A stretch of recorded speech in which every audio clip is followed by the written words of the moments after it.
Jen, it's Fantasy Festivus and time to air your fantasy grievances. What let you down this week? Well, so J.K. Dobbins, right? They're not letting us know. Is he starting? Is he not starting? Is he ready? So what? Do we have to go down the Mike Davis road again? Like, none of us want to do that. As a collective fantasy community, nobody wants to go down the Mike Davis road. J.K. Dobbins right now, his ADP is 65, six-rounder. I mean, I just – it's tough, right? I mean, who wants 2 days before the season kicks off to not know if a guy that potentially is your RB1, unless you're going RB heavy at the start, if he's going to play or not? So that's super annoying. That is my grievance of the week. I like it. I like also Kenyon Drake in the mix. Come on, Baltimore. Come on. That too. Yeah. I like it. Baltimore, get your stuff together. Now let's get to the show.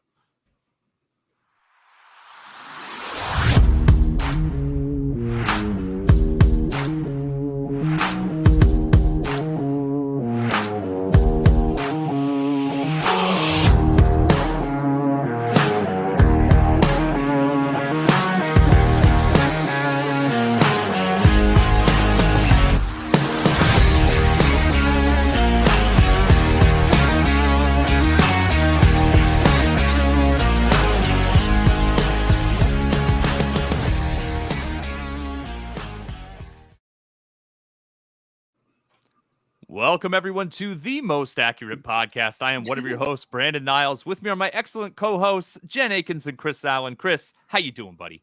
Yeah, I'm doing all right. Somewhat anxious, for the season to get started, just because we know that once everything starts, it's just a nonstop blur until we get to probably January-ish time frame. So other than that, I'm doing all right. I'm excited for Thursday Night Football to be back and everything to really kick off here within the next couple of days. But Jen, how are you doing? I'm good. It's weird. I'm not normally on the bottom. We're flip-flop today. This is this is different. It's a very weird view for me after 2 years of being on the top.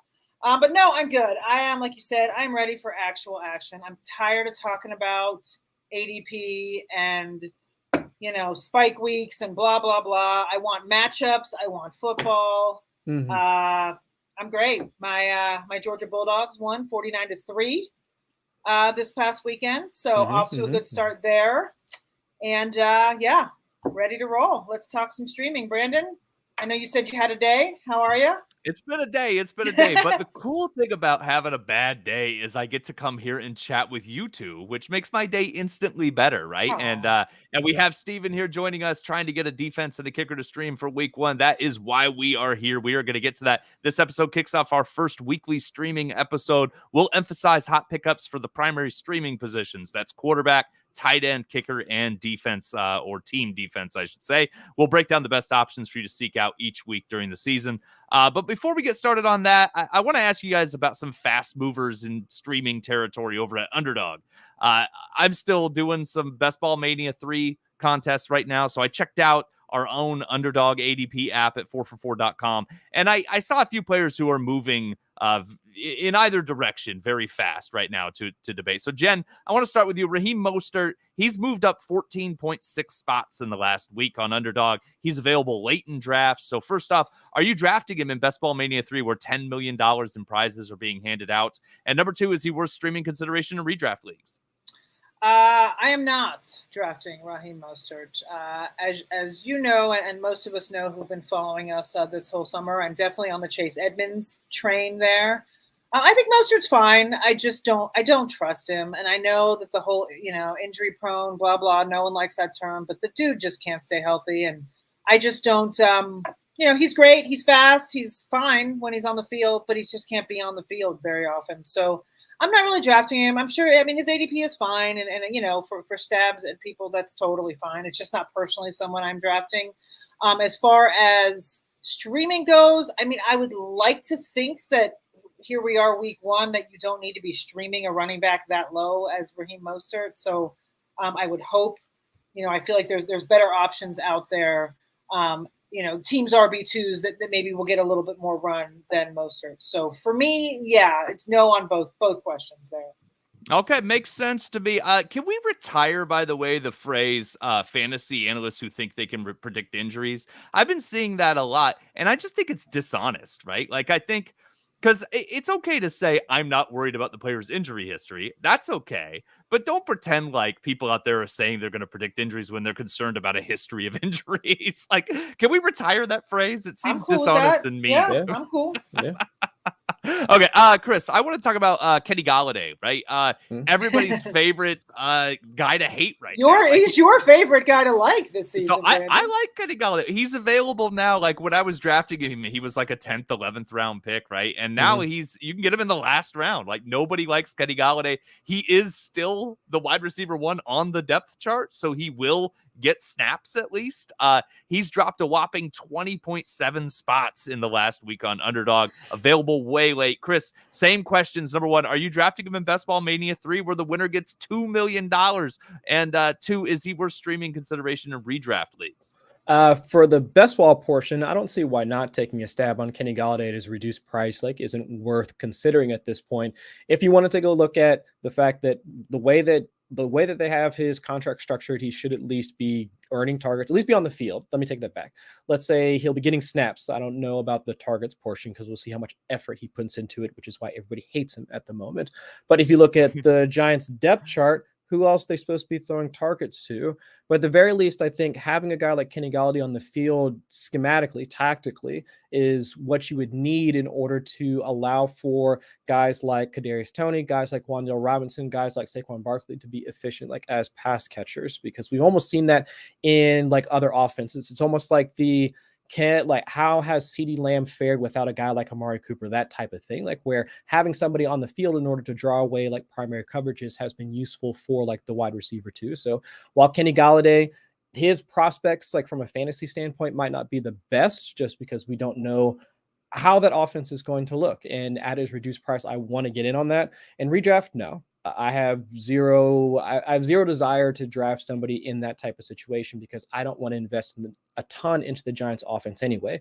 For me, give me Saquon Barkley, give me Kadarius Toney, just because we know from a yards per route run standpoint, Kadarius Toney can be a highly efficient receiver, a very productive receiver when he gets the targets. And then the same thing with Wan'Dale Robinson, just giving his collegiate profile. I'll take some stabs on Wan'Dale Robinson as well. So give me those 3 guys because I know they have the profile to outkick their ADP, at least in redraft. But in best ball, I think the table is completely open just because we don't know how the season is going to go. And if not just from the season from a whole, its entirety, look at their week 17 matchup, against Indiana, the Colts. I mean, it's possible with their defense, they would need a guy like Kenny Golladay in order to be able to post up against the corners that they have. I mean, they have arguably one of the best defenses in the league at this point. I would say top 7, top 8. So if we do see any sorts of struggles from Kadarius Toney, Wan'Dale Robinson, with his smaller frame, Golladay could be the one in order to capitalize on that sort of situation. So overall, best ball, yes, I'll take Golladay at a reduced price. Redraft, no, I'll look elsewhere for sure. Makes sense.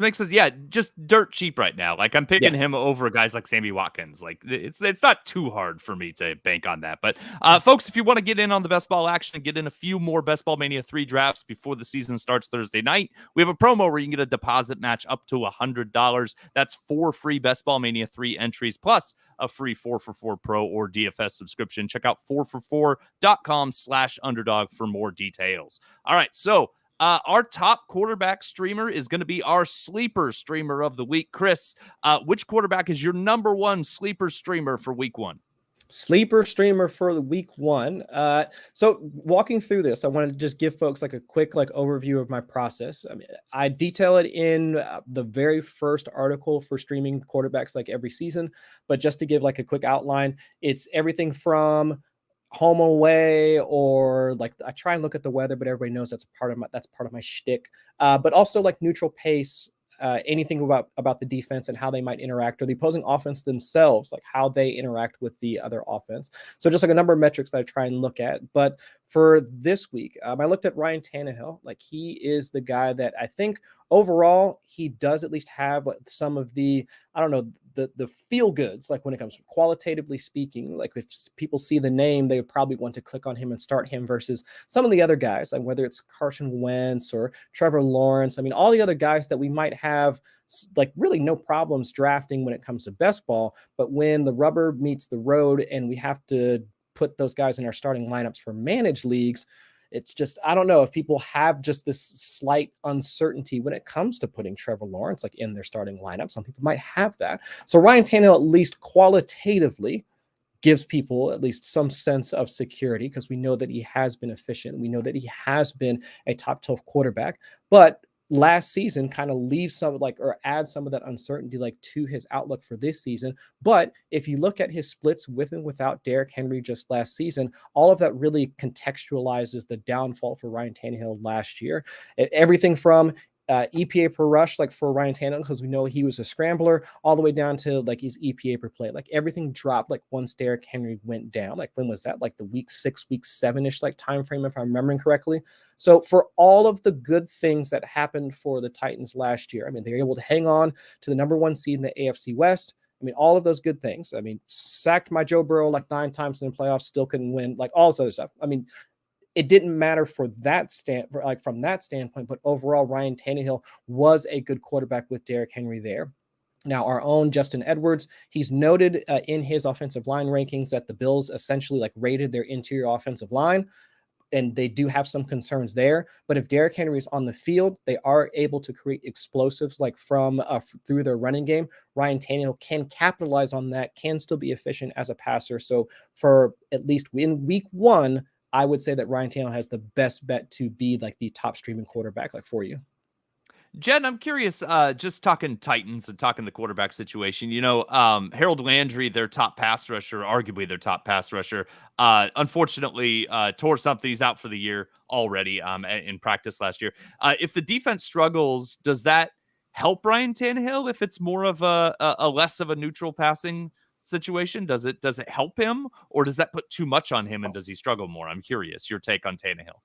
I would think it helps him. I mean, I think that the normal run heavy approach may not, that they may need to kind of go more towards a passing. It depends. I mean, but yes, I mean, without going into too much detail there, but yes, I feel like Tannehill is in a good spot. I mean, they're playing the Giants, so I don't know that, if we get into the whole, game script, I don't know that they're really going to get behind. So that may hurt him. True. But we don't know. I mean, we don't know what to expect from this Giants team. That's the thing. It's week 1. That's I mean, and it's a brand new regime. It's a brand new, I mean, granted, it's still Daniel Jones, it's still Saquon Barkley, but I feel like, it's different coaching, different mindset. The Titans, I feel like we pretty much know what we're getting, right? I mean, A.J. Brown is gone. We have Robert Woods. But, for the most part, I feel like we kind of know what this Titans team is going to do. But I agree with Chris. I like Tannehill this week. I mean, I don't do the research that he does as far as a streamer, go. But, surface level, looking at the matchup, I'm on board.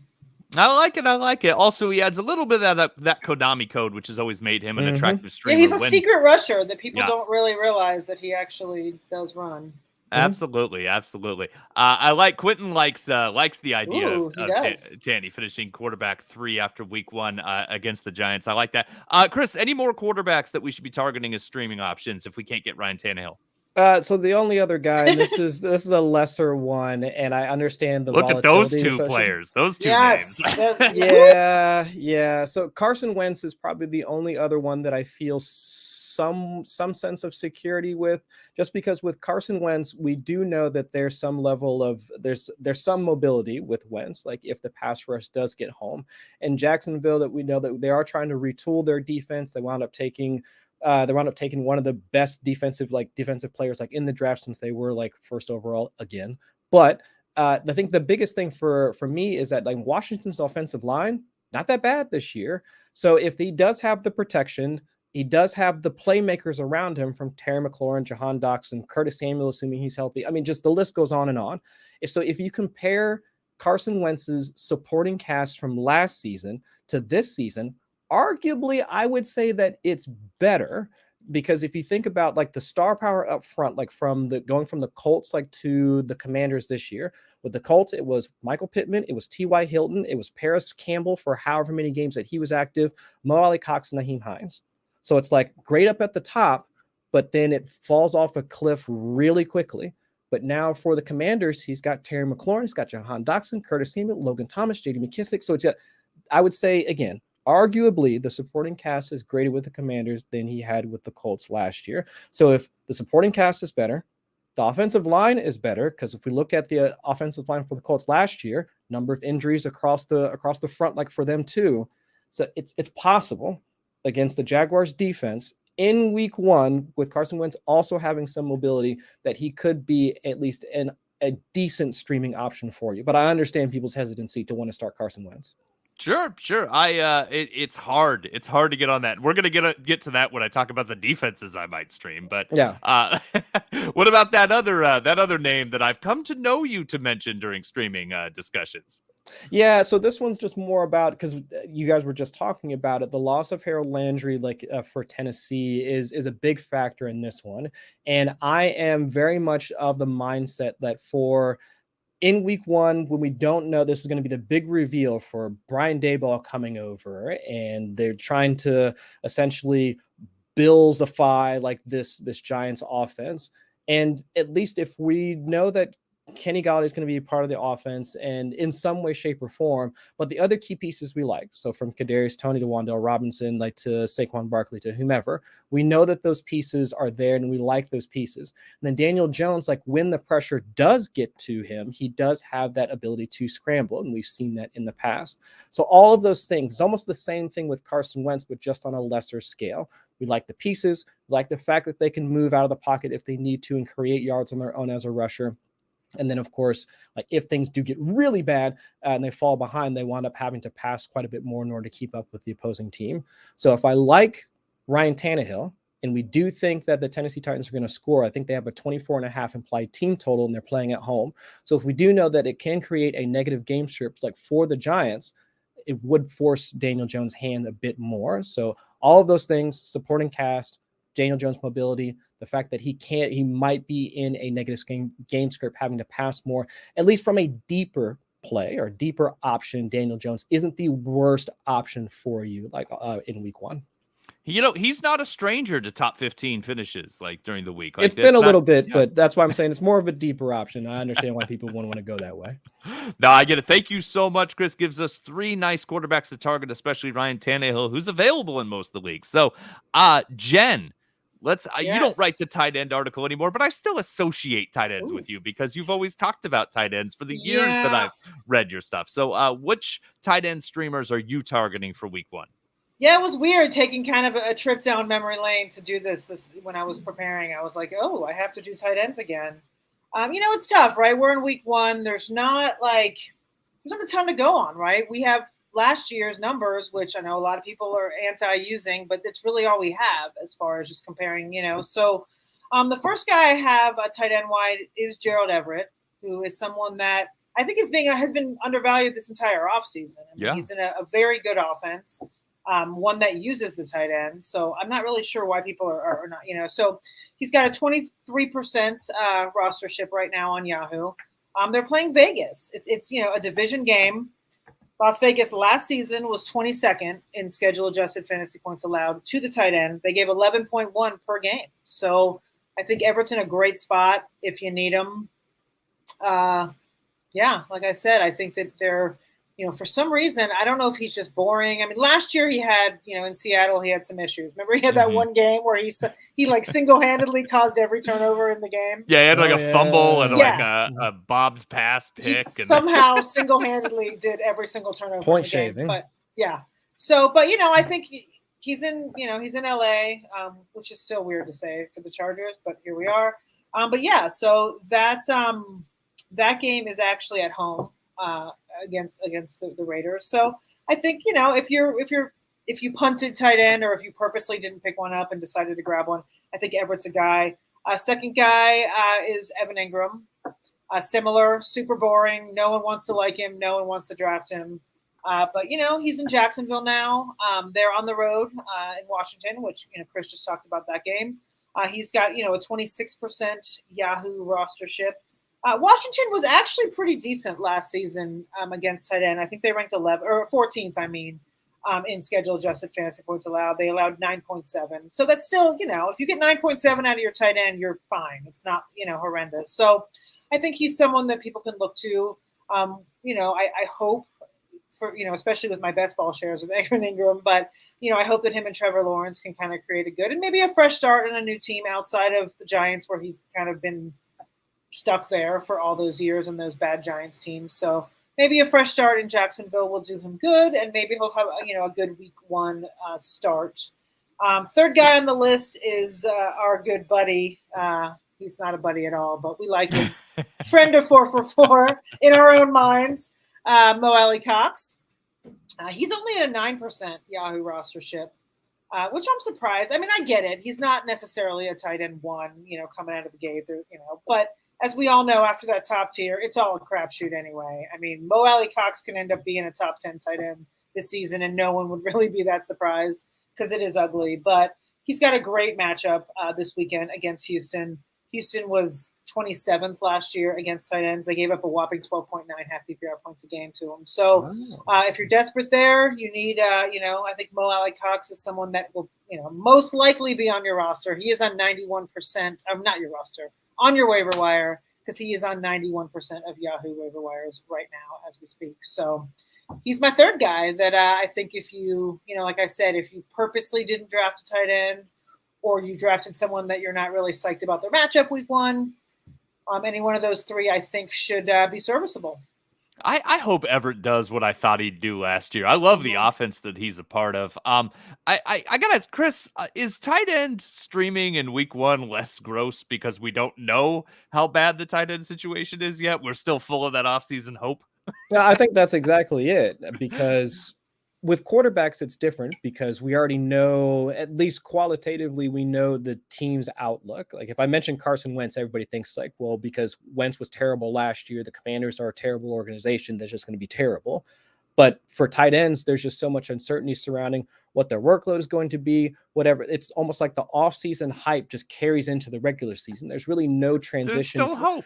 Yeah, there's still hope. Like there's no transition from best ball to managed leagues because it's just Logan Thomas could still be like one of the better like tight ends league. Gerald Everett could still be all of these things. It's just like there's really no change like from best ball to like from the off season to the start of the regular season. All of the things that we thought about these tight ends, they could still all be true. I like it. It really can be, yeah. I like it because this list looks pretty good to me, Jen. And normally the tight end streaming list doesn't look good to me. So it's week one. Just wait. We'll be vomiting by week 4 trying to come up with names for this. Absolutely. But for now, I feel like that it's a good week for streaming. I feel like there's options if you need them. If you're like in a 16-team league and you don't like who you got, I feel like all three of these guys could be there, and all three of them could put up really good performances. Or Absolutely. they could stink, but that's or they could that's stink. how it goes. Yeah.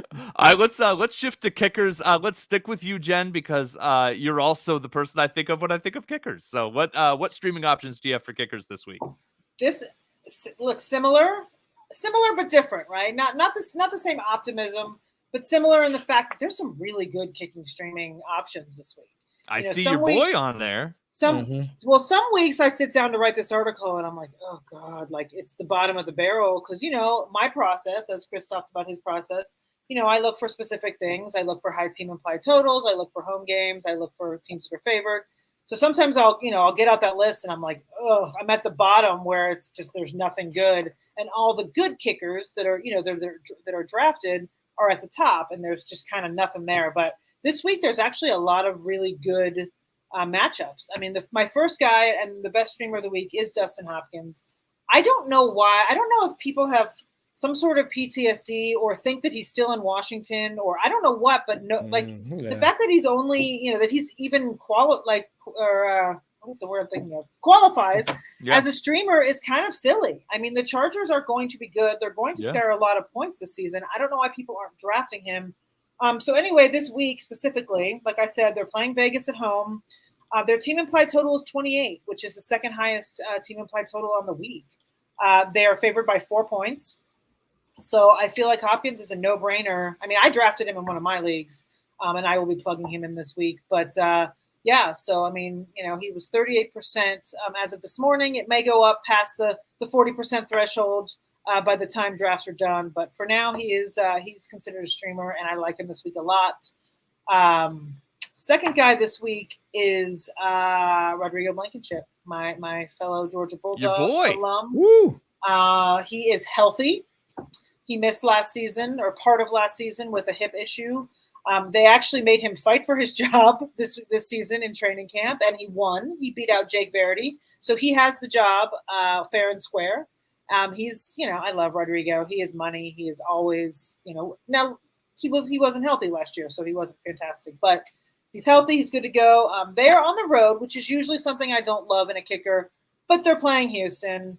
They've got a team implied total of 26.25, and they are favored by over a touchdown. They're favored by 7.5 points. So I think Rodrigo will definitely add some points to your roster this week, and he is only on 22% of Yahoo rosters at the moment. So friendly kicking conditions in that game too, right? I mean, yeah, you're in Houston. Yeah, exactly. I don't know. I definitely would not take the other side of that. I wouldn't take Kaime Fairbairn, which is a bummer because he used to be one of our favorites back in the day. He was always in my streaming article, and now you just can't take guys on teams that aren't going to score points. I mean, true. I think the Texans have I don't know, I can't remember, 6 or 7 games where their implied total is under 19 points. Like you just can't. You're not gonna get any benefits to your kicker there. So anyway, and then the third guy is Jake Elliott, another kicker that I'm surprised is not rostered more out of the gate. There's a lot of hope and optimism around the Eagles offense, but for some reason people aren't taking their kicker. I don't really know why. He's only 21% rostered, but they are on the road as well in Detroit. So they are implied at a 26.25, and then they're favored by 4 points. So all the metrics are there for Jake Elliott, and hopefully they come out of the gate. They have a very good game.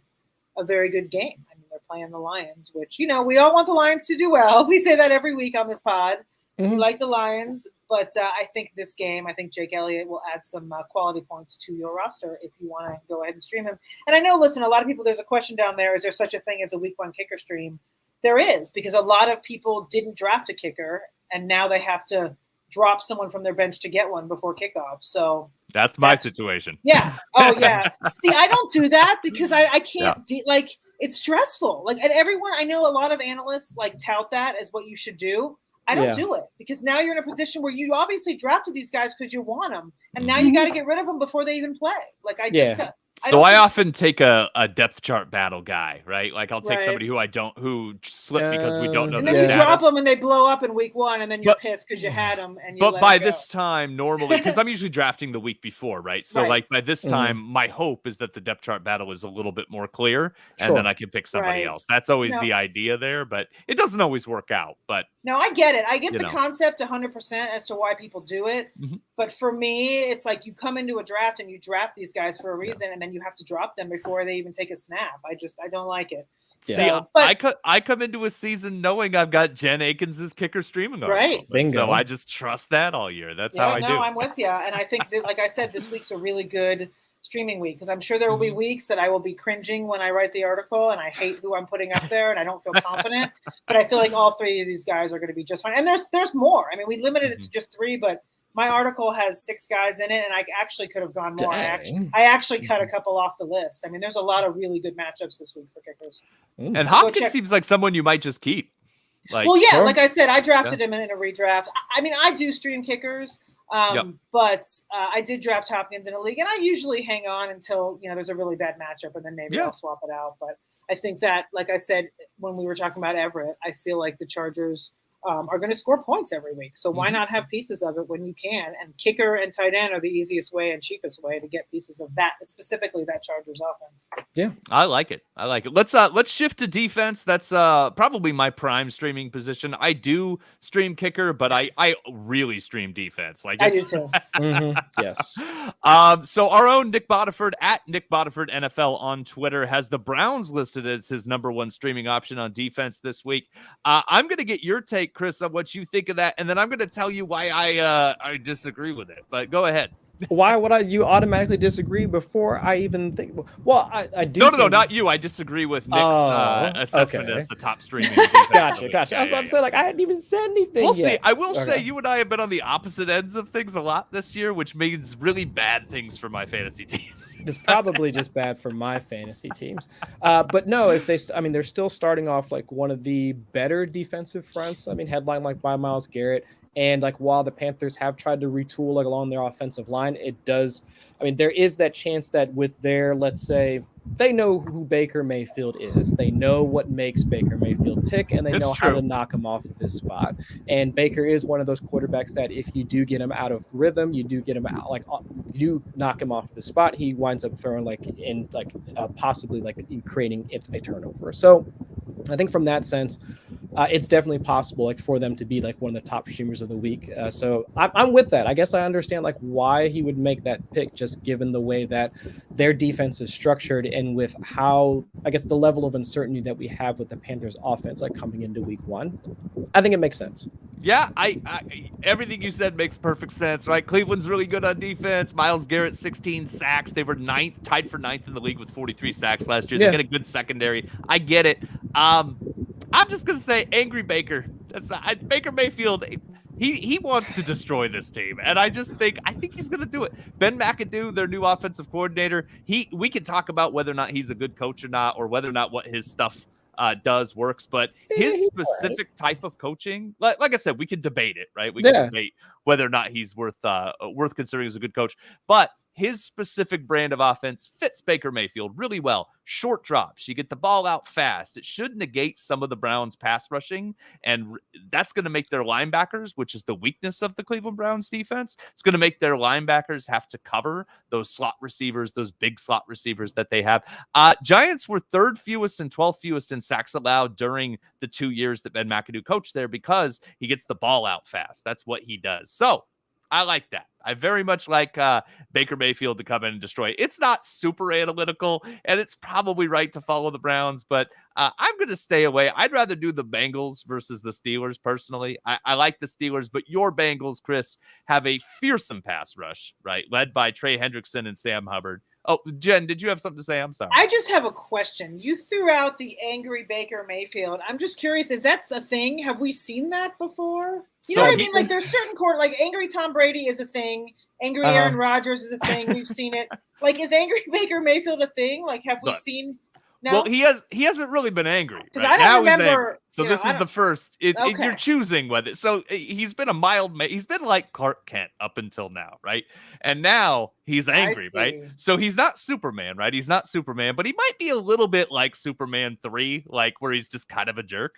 Right? Mm-hmm. Like I'd love to see it. I'm not like I would absolutely love to see it because he deserves to be angry. I mean, he got done wrong, right? And you know, he was hurt and you know, he got done wrong. So I'm totally down with angry Baker. I was just curious if it was a thing we've ever seen or you just made it up and decided we were going to roll with it. I made it up based on his hot mic where he said some choice words about what he's going to do to Cleveland in week 1. Yeah.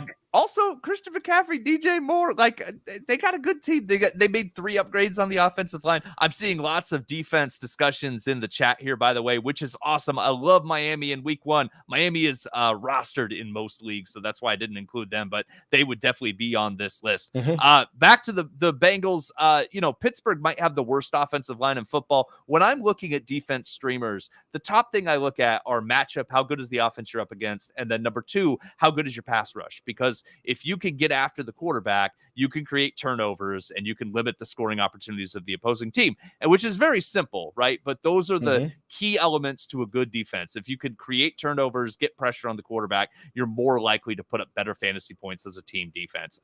Plus, you got Yosemite Mitch Trubisky. He's prone for a blown-headed player too. His turnover numbers are a bit overstated, but he's prone to do some silly stuff sometimes, and he's definitely starting. Didn't look great in the preseason. I like the Bengals, 36% Yahoo rostership right now. I like the Bengals as a streamer against the Pittsburgh Steelers, which I know has to make you happy, Chris. Well, yeah. I mean, of course, like, why would I not be happy? But I think if I'm remembering correctly, Bengals last season, like top half of the league in terms of pressure rate And like you just said, there's probably not a greater offensive line, defensive line mismatch than what we'll see between the Cincinnati Bengals and the Steelers offense. Like even after, I mean, some of the things the personnel changes that they've made along the offense line this year, we even saw just in the preseason, I mean, the amount of times that either Trubisky or Pickett were getting pressured and or sacked by the opposing defense. So once there's meaningful football being played like out on the field, yeah, I would expect the same thing to continue. And Cincinnati should probably have no problems like getting to Mitch Trubisky. And so I can see a number of turnovers, like at least pressures, sacks, and or turnovers happening throughout the game. I think so too. I think it's going to be a fun one for you to watch, my friend. And then I've got two really deep ones in case those teams are rostered in your league. As I mentioned, Angry Baker. I think the Panthers against Jacoby Brissett. I think it's a good play. The Panthers have a pretty good pass rush. They got Brian Burns there. The secondary is pretty good. They've got playmakers at each level of the defense. Jacoby Brissett doesn't inspire a ton of confidence. The Dolphins averaged 20.2 points per game with him last year. They went 2-3, and I'm not even counting the debacle that was Buffalo. So 20.2 with Jacoby Brissett, is what they did with him. Yeah, and that Buffalo drumming, he was mostly the starter for that game, and they got shut out, so I'm not even counting that. Like I said, sneaky good defensive line in Carolina. I kind of like that. I think they're going to get some sacks and some pressure on Jacoby Brissett. Brissett doesn't really turn the ball over that much, so that's the downside there. But this could be a low-scoring affair for the Browns, so you could get some points. And then Jacksonville, Washington was 24th in points per game last year. Now we have Carson Wentz, right? We talked about that. Mike Caldwell gets his first crack as the defensive coordinator. I like him. Longtime linebackers coach. He was under Todd Bowles in Tampa last year. The Jags defense should be better. They were getting pressure with just 4 in the preseason. I know it's preseason, but Trayvon Walker looked really good. He looked like he's ready for prime time.